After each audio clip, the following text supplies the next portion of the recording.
Denzel Washington occupies a strange and increasingly rare position in modern cinema. He's an actor whose presence alone carries authority and great expectations. And it's not necessarily because of the spectacle that's featured in his movies or the reinvention he brings to every role, but mainly because of consistency. For over 4 decades, Washington has delivered performances that feel deliberate and intellectually engaged.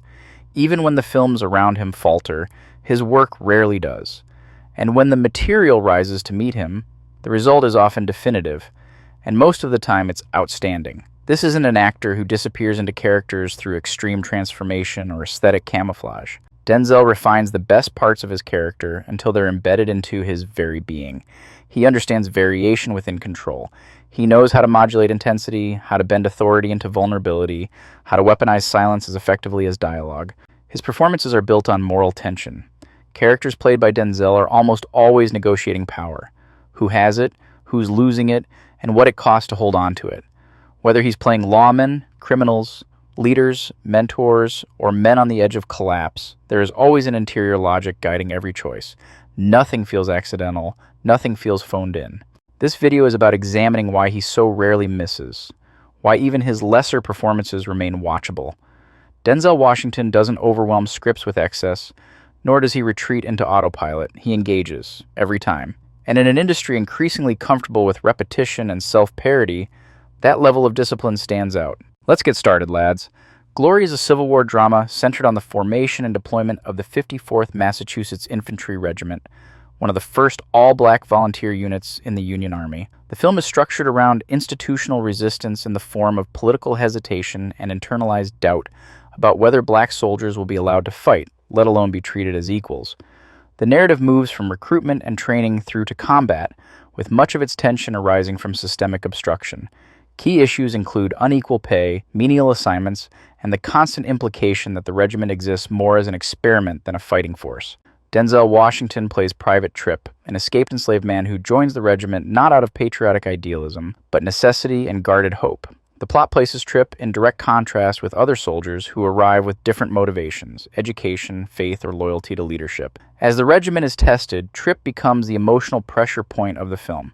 His arc tracks the cost of endurance under humiliation, culminating in moments where the promise of dignity collides with the reality of exploitation. Tripp is written as confrontational and deeply scarred by prior dehumanization. Washington plays him with raw volatility, but never without logic. His anger is a learned defense mechanism. His hostility toward authority, particularly white officers and more compliant black soldiers, is rooted in lived experience. Washington makes this clear through posture and cadence. Tripp stands tense, speaks sharply, and rarely allows vulnerability to surface unguarded. What distinguishes Washington's performance is his control over escalation. Tripp does not begin the film as a fully explosive figure. His resentment accumulates as the film goes on. Each slight, whether it be unequal treatment or symbolic gestures that mask material injustice, tests more of his already thin patience. Washington allows humiliation to linger before responding, making the eventual outbursts feel like structural failure. In scenes of punishment and degradation, Washington avoids sentimentality. He does not perform suffering for audience sympathy. He emphasizes resistance through restraint. Even when Tripp is physically broken, his defiance remains intact. This choice reframes the pain of carrying the psychological damage from his earlier years that can never be forgotten. The character is not asking to be seen as noble, he's just demanding to be recognized as human, as an equal. By the final act, Tripp's evolution is subtle, but decisive. His anger does not disappear. It is simply redirected. Washington adjusts the character's energy from reactive to resolved. He does not soften Tripp into a symbol of reconciliation.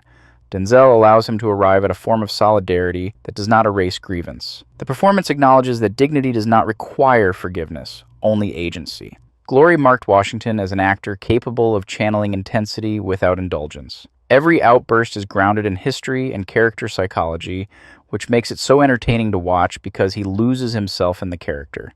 It's an early example of what would become a defining trait of Washington's career: the ability to embody fury while maintaining absolute control over its expression. Philadelphia is a legal drama structured around institutional prejudice. The film follows Andrew Beckett, a high-performing corporate lawyer who is fired after his firm discovers he has AIDS. The narrative is built on concealment and exposure. Beckett's illness, his sexuality, and the firm's unspoken motivations are all treated as liabilities to be dealt with. Denzel Washington plays Joe Miller, a small-time personal injury lawyer who initially represents the audience's baseline discomfort. Miller is not openly malicious, but he is deeply conditioned, particularly homophobic and reflexively dismissive, which is why he refuses the case initially.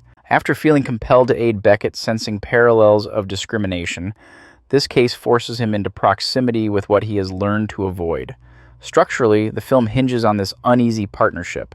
Beckett's legal fight is the plot engine, but Miller's gradual confrontation with his own prejudice is the emotional through-line. The courtroom becomes less a battleground for legal brilliance, which it is, but it acts more a stage for exposure. The company's representatives in court literally start their opening statements saying "fact" and immediately state an opinion. The film repeatedly tears down defenses until what remains is an unavoidable reckoning with dignity, empathy, and responsibility. Joe Miller is defined by contradiction. He sees himself as fair-minded and pragmatic, yet his instincts betray him. Washington plays this tension quietly. Miller's prejudice is expressed more subtly. It happens through hesitation and bodily discomfort that's immediately noticeable. The performance understands that bias often manifests as anxiety before aggression, oftentimes the underlying root of the aggression. Denzel plays those cues so effectively, and it makes the film's thematic through-line stand strong in its unapologetic approach to systemic issues. His evolution is incremental and frequently reluctant. Even after he's on Beckett's side and knows he's doing the right thing, his motivations aren't pure of heart. Let me tell you something. These people make me sick, Philco. But a law's been broken. Washington allows these motives to coexist without smoothing them into virtue. As the trial progresses, Miller's transformation isn't necessarily marked by newfound compassion, but by eroding certainty. He subtly shifts the character's posture and vocal rhythm. His defensiveness softens because his framework for understanding the world can no longer hold. Watching Beckett endure public scrutiny and physical decline forces Miller to confront the cost of his detachment. Denzel avoids turning Miller into a savior figure or even seeing himself as one. The performance never suggests that Miller's growth outweighs Beckett's suffering. In moments of advocacy, there is a sense that Miller is still catching up, still learning how late he arrived to the fight. This keeps the character grounded and prevents the film from centering moral redemption over accountability. In this film, he demonstrates a different dimension of range than overt intensity. Miller is flawed and frequently wrong. The performance succeeds because it allows those flaws to persist longer than is comfortable. Washington makes Miller believable precisely because he resists likability, choosing instead to portray prejudice as ordinary, internalized, and difficult to unlearn. Training Day is structured as a moral pressure cooker disguised as a police procedural. The film unfolds over a single day in Los Angeles, following rookie officer Jake Hoyt as he is assigned to train under veteran narcotics detective Alonzo Harris. What begins as a standard mentorship quickly reveals itself as an initiation ritual built on corruption, intimidation, and psychological domination. The narrative is episodic by design. Each stop on the patrol escalates the stakes through ethical erosion that gradually reveals Alonzo as the primary antagonist. Alonzo's methods grow increasingly unlawful, while Jake is repeatedly forced into situations where refusal carries immediate consequences. The film is less concerned with whether Alonzo is corrupt, this is established pretty early, than with how systems normalize his behavior and how charisma can disguise abuse of power. The city itself functions as a hostile environment. Law enforcement, gangs, and civilians operate under an unspoken hierarchy maintained through fear and transactional loyalty. By the final act, the question is no longer whether Jake will become like Alonzo, but whether he can survive rejecting him. Alonzo Harris is not written as a conflicted man. He is written as a man who believes he has transcended morality entirely. Denzel plays him as someone who sees himself as a necessary evil. There is no hesitation or visible guilt in the decisions he makes. I mean, why would there be? This certainty is the core of the performance. Washington builds Alonzo around radiating dominance. His confidence is conversational, almost casual. He speaks as if he is always the smartest person in the room. Not because he needs to prove it, but because he assumes everyone else already knows and should treat him as such. This creates an atmosphere where intimidation is implicit and only overt where it serves a purpose. Violence is not a loss of control for Alonzo. It is a tool. He's particularly charming in his portrayal of Alonzo. He gives him a dark sense of humor on top of verbal dexterity, understanding that power is more effective when it entertains. Alonzo talks constantly with the goal of overwhelming his cohorts just as much as his adversaries. Dialogue becomes a weapon used to destabilize Jake, reframing crimes as necessities and cruelty as pragmatism. Washington's delivery ensures that these rationalizations sound convincing long enough to trap both Jake and the audience. As the day progresses and Alonzo's grip begins to slip, Washington sharpens his instincts. The bravado becomes more performative, the threats become louder. Importantly, Alonzo does not unravel internally. His panic is externalized as aggression. When the system that protected him turns indifferent, his reaction is pure disbelief. The world, in his view, is malfunctioning, not him. This refusal to humanize Alonzo in conventional ways is key to the performance's power. He presents Alonzo as the logical endpoint of unchecked authority, someone who has mistaken survival for righteousness. In defeat, Alonzo clings to his self-mythology, insisting on his own importance until the very end. Training Day showcases Washington's range through sheer menace, and his Alonzo is theatrical and horrifyingly consistent. It is a performance built on the understanding that the most dangerous figures are not those who doubt themselves, but those who never do. Man on Fire is a revenge thriller structured around loss and moral absolutism. Set in early 2000s Mexico City amid rampant kidnappings, the film follows John Creasy, a former CIA operative turned bodyguard, whose career has hollowed him out. He is hired to protect Pita Ramos, the young daughter of a wealthy family navigating a city where abductions are routine and transactional. The first half of the film is intentionally subdued. The narrative invests time in routine repetition and guarded emotional proximity. Creasy's job is uneventful by design. The tension comes from the inevitability implied by the setting. When the kidnapping occurs, the film pivots sharply. The plot abandons ambiguity and becomes a methodical dismantling of a criminal network, one confession and execution at a time. Tony Scott's direction reinforces this shift. The visual language grows harsher and more fragmented as Creasy's internal restraints collapse after his relationship with Pita revitalizes him. It gives him something to live for. The film does not question the morality of his actions so much as document their mental toll once the line is crossed. This aspect makes it a countdown driven by grief. John Creasy is introduced as emotionally inert.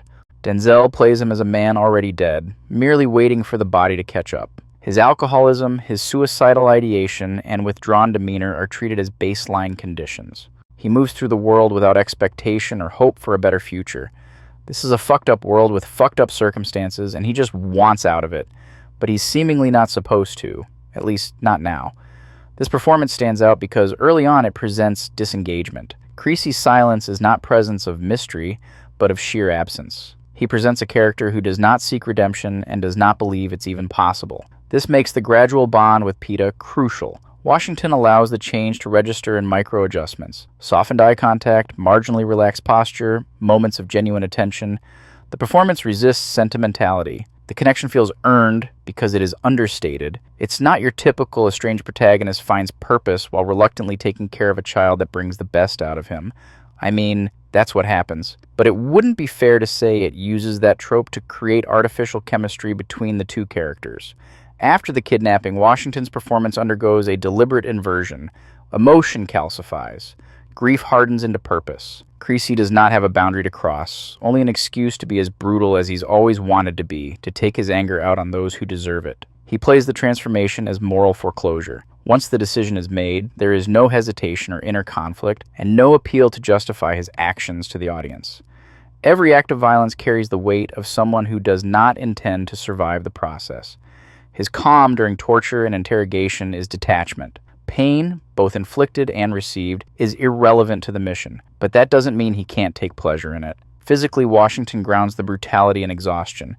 Creasy is wounded and visibly deteriorating from the very beginning. The performance emphasizes cost. Each encounter looks like it takes something out of him, reinforcing that this is not power fantasy but self-erasure with direction. The final act reframes the entire arc. Washington plays Creasy's final sacrifice as completion.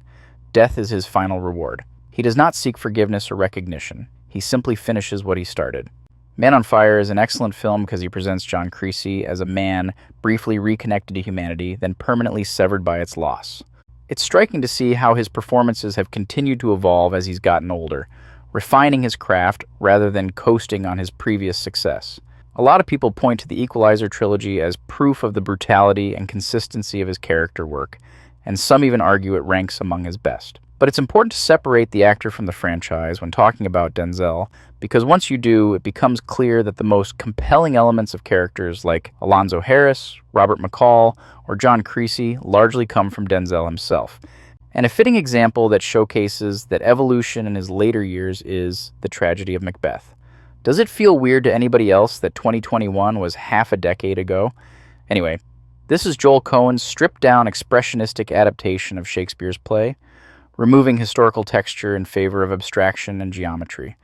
The film exists in a near-theatrical void, extreme contrast lighting, and environments that represent states of mind. Ambition and fate are not only thematic ideas, they make up the story's physical architecture. Macbeth, a Scottish lord and decorated warrior, encounters three witches who prophesize his rise to power. Spurred by their words and his wife's relentless provocation, he murders King Duncan and ascends the throne. The crown destabilizes Macbeth's identity. Each attempt to secure power accelerates his moral and psychological disintegration. Coen's adaptation removes spectacle and momentum-driven plotting. Battles are minimized. Politics are abstracted. The film is concerned almost exclusively with interior consequence. The tragedy unfolds less as a sort of inescapable narrowing of options. Denzel Washington's Macbeth is defined by fatigue and belated ambition. This is not a young man seduced by sudden possibility. This is a man who feels time closing in. Denzel reframes Macbeth's hunger for power as a last grasp at meaning rather than naked greed. The performance is built on the fear of having peaked too early and achieved too little. He plays Macbeth as deeply self-aware. He understands the moral weight of his actions before committing them, which makes his choices all the more damning. His delivery of the dialogue is measured and grounded, prioritizing clarity of thought over theatrical flourish. He thinks before he speaks, even as he acts irrationally. His paranoia manifests as withdrawal, narrowed focus, and emotional isolation. After Duncan's murder, Washington drains the character of warmth almost entirely. The guilt corrodes him into someone smaller, meaner, and more brittle. He plays the character as someone who has replaced conscience with momentum. He keeps moving because stopping would require reflection, and that would destroy him. Opposite Frances McDormand's Lady Macbeth, Washington avoids dominance or submission. Their relationship feels pragmatic and temporary, a shared delusion rather than a romantic or erotic bond. As Lady Macbeth deteriorates, Washington subtly detaches from her. His Macbeth absorbs her demise as another cost already accounted for. The famous soliloquies are delivered with exhaustion. Life is not meaningless because it lacks beauty. It is meaningless because he has emptied it himself. When death arrives, there is no catharsis. Washington's Macbeth succeeds because it rejects operatic excess. It is a performance about erosion. Power consumes him, flying a little too close to the sun. The tragedy of Macbeth is that he recognizes what he has become and continues anyway. Denzel Washington's career stands apart because his range is structural. He adapts by recalibrating presence, rhythm, and moral weight to suit the material. From righteous fury to quiet decay, his performances are unified by intent and precision. Where many actors rely on intensity as proof of depth, Washington understands control. He knows when to withhold, when to simplify, and when to let silence do the work.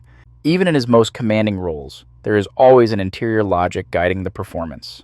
I had the most fun watching these movies and analyzing their deeper messaging as well as great character work across the board. He's often accompanied by other insanely talented actors of his generation.